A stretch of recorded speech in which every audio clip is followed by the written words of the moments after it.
ఇంకో విషయం చెబుతున్నా, అమ్మాయిలు హీరోయిన్లు ఏ బట్టలు పెడితే వేసుకొని పోతే మనమే దరిద్రం అనుభవించాల్సి వస్తమ్మా. ఏమనుకోవద్దు, హీరోయిన్లు అందరూ మీరు అనుకున్నా నాకు పోయేది లేదు, లాగి పీకుతాం మనం, అది వేరే విషయం.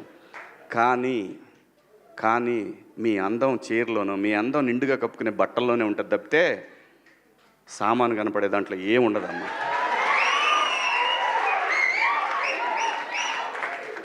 అవి వేసుకున్నంత మాత్రాన చాలామంది చూసినప్పుడు నవ్వుతూ అంటారు, కానీ దేద్రముండ ఎలాంటి బట్టలు ఎందుకు వేసుకుని కాస్త మంచి వేసుకోవచ్చుగా, బాగుంటావు కదా అనాలనిపిస్తుంది లోపల.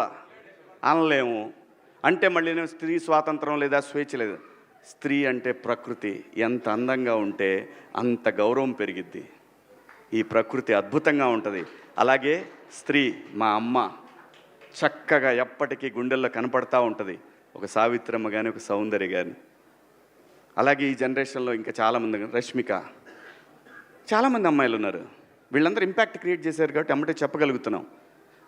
గ్లామర్ అనేది ఒక దశ వరకే ఉండాలా, ఇంతవరకు ఉంటే పర్లా, అది ఇక్కడికి రాకూడదు. నేనేవాళ్ళే కానీ చెప్పడానికి మళ్ళీ అందరు రేపు పొద్దున పెద్ద పెద్ద వాళ్ళంతా బయలుదేరతారు, మాకు స్త్రీ స్వేచ్ఛ లేదు.